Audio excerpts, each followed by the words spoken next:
Time now for sports on 104.7 The Cave. Here's Ned Reynolds. Mike, the intern, Ned Reynolds. Up until this point, I usually would say, yes, I'm the most insane person to try and come into work on a day like today, but there was another guy who would also be right here next to me, but it's too slick for Ned to get out. So, through the power of the telephone, Ned and I are going to do this conversation today. How are you, sir? Well, there's one thing that I do not want to do, and that's lead the league and falling on your butt. This morning. Yeah. Jeez. Ned's staying in, and that was because I made him. So don't think that he didn't want to try. I just made him stay at home. Fire away, man. Fire away. Anyway, Chiefs, Bills in Buffalo. It looks like the Kingdom got the revenge they wanted. It was a really, really good football game, and in all honesty, Mike, it was probably, in my opinion, the best of the quarterfinal football games that were played. Next week will be the semifinals, and yeah, the Chiefs really will be there. You know, I felt like right from the get-go that the Chiefs were, well, the superior team. Mahomes only threw the ball 23 times. That is all. That's most uncharacteristic for him. He did complete 17 of them, and the 2 of them were for touchdowns. Josh Allen threw the ball more yards than Patrick Mahomes did. He also ran the ball more times than Patrick Mahomes did. And when you take a look at the total numbers, here the Buffalo Bills outdistanced the Kansas City Chiefs. But it was the big play and Kansas City's defense. They limited, I was really proud of the way they limited Josh Allen. He completed 26 passes, but that was for under 200 yards, 189 to be specific. And when they did run the ball, yeah, Buffalo did control the game on the ground, but you can't do that solely, and Kansas City was able to come up with the big plays. Mike, I really do feel like a contributing factor in this game was the Buffalo injuries. They had key people out of their defense, and you saw the defensive back. Here's Kelsey, who is so wide open. It was ridiculous for one of the touchdowns, but I think that came back to haunt Buffalo and, in fact, resulted in their loss. I'm interested to see what the Baltimore Ravens have for Kansas City.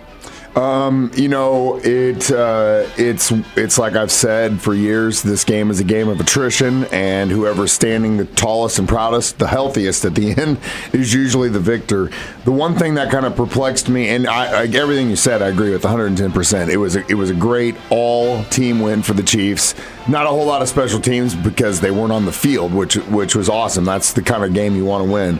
But the thing that kind of blew my mind was towards the end, Buffalo's run game was great. I mean, they were able, that was something I kept calling from the get-go. It's going to be short games. It's going to be check downs. It's going to be 4 or 5 yards at a time. That's how they're going to try and win, and that's exactly what they stuck to until the final 2 or 3 minutes when Sean McDermott decides, no, it's Josh Allen's turn. You're going to throw the ball, baby. And that's what put their kicker in a really hard position.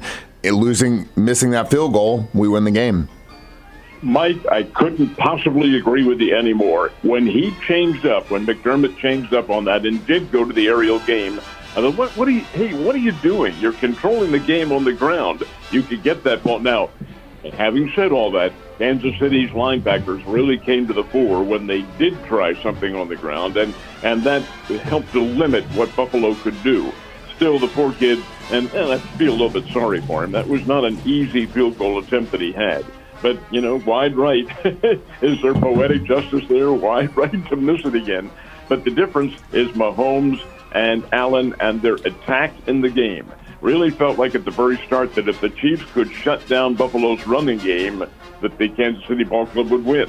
Well, they did not shut down the running game. Buffalo was able to amass any numbers of yards on the ground, and yet Kansas City still won it because they came up with the big plays and they had the mental attitude to get it done.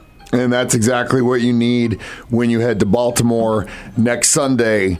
2 p.m. is the first conference championship game will be played on Sunday in Baltimore against the team that's going to do exactly what the Buffalo Bills did. Keep it on the ground, short gain. Lamar doesn't have a big bombing arm, so he's not going to try and bomb it down the field. It's going to be short, check down passes, and it's going to be the exact same script the Buffalo Bills tried to play against the Chiefs. And that makes me feel good because they were able to pull it out against a very, very tough team last night.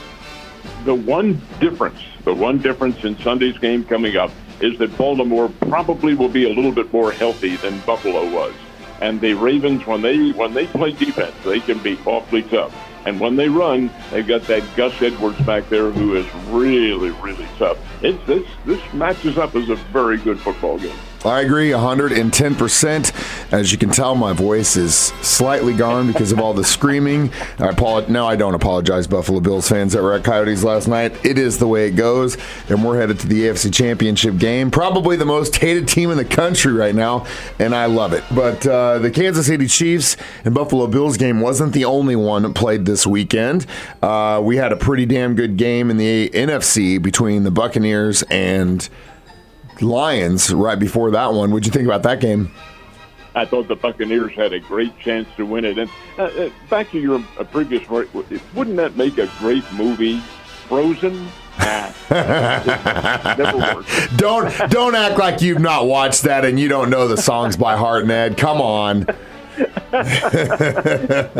And anyway, Tampa Bay and Detroit. Detroit will play San Francisco. Detroit gets the win. And Detroit has a very good football team. The Chiefs know that. Heck, they opened the season with them, and Detroit won. Of course, that was then. This is now. Still, the Tampa Bay Buccaneers really put on a good show. Baker Mayfield, a nice job of quarterbacking that team. They have a very good component parts about them and really put on a big surprise. Had a chance to win it or at least get back into the contest in the final minute, and Mayfield throws a pick. Still, I think the Detroit-San Francisco game, I really have to give the nod to the 49ers in this one next week. But wouldn't that be appropriate here to have San Francisco against Kansas City for another Super Bowl? You never can tell, folks, what might happen. I don't want San Francisco. I want Detroit, and I want revenge from that first regular season game. I'm all for them helping out their city until they're facing across the aisle from us, and then it's a whole other ball game, and I want them. I don't really care about the 49ers. We've already given it to them. I'd rather give it to the Lions again. They deserve every bit of it. I hear you. So, college basketball, how do our local teams do? Well, the Bears, honestly, Mike, I do not know what's happened to this team. They are not playing very well. They lose to an Illinois State team that was under 500, a team the Bears should have beaten. Bears could have beaten. And in the latter part of the second half, I don't know what happened to Missouri State, but they lost their concentration, couldn't shoot. They only shot 34% from the field, and that is not adequate at all. Didn't play badly otherwise, but Illinois State's not in their ballpark, and yet the Redbirds won it by a score of 69-60 over the Bears, who get the number one team in the Valley Wednesday night here in town. The Drake Bulldogs come in here, and they are very, very good. Lady Bears won both their games, walloped Evansville on Friday night. Not a surprise, Evansville is not very good at all, and beat a fair Indiana State team yesterday over at the Great Southern Bank Arena. Okay, so you get a couple wins for the Lady Bears. The Drury teams were on the road at Kirksville, played Truman State. The ladies won big over at Truman State by big, we're talking in relative terms, by 10 or 11 points, somewhere around there. Good, solid contest. The guys didn't fare very well. They faltered down the stretch, and Truman State won that game. So Drury's teams split. And up at Missouri, the Tigers are having the same problems the Bears are. They are not getting the wins the way everybody thought they were going to. Florida came north into Columbia, Missouri, and beat the Missouri Tigers, and beat them by double digits. And that just is not the way Coach Gates had this Missouri team formulated for the start of the year. But we'll see. Maybe things down the stretch will work out, and when tournament time comes around, it'll all change. We hope that's the case. That's the hope. That's the dream. And, you know, what's funny is yesterday, even though we were all celebrating for the Chiefs headed back to another AFC Championship game, there was something else that happened in the pro sports world that was kind of an anomaly, wasn't it? This has not happened in 33 years. Pro golf, of course, the tournament is the American Express tournament. It's out at La Quinta, California, and many of the big names were in that competition. This is the start of the American portion. By American, I'm talking about the lower 48 tour of the PGA. They start in La Quinta, they go to La Jolla, California next week. Bottom line is this: most of the big names were there, and who won it? Nick Dunlap. Wait a minute, who? Nick Dunlap is an amateur. He is the first amateur to win a pro tournament in 33 years. You say, an amateur? What happens to the prize money? I'll tell you what happens to it. He doesn't get it. That's what happens to it. I guess it goes back into the PCA fund somewhere, but he's an amateur sophomore at Alabama, 20 years old. He is not an unknown, surprisingly enough, because Nick Dunlap is the reigning U.S. amateur champion. He won that last summer. But now he tried the pro event as an amateur and wins the doggone thing with 29 under par. How rare is this? Not the score, but the fact that an amateur wins a pro event.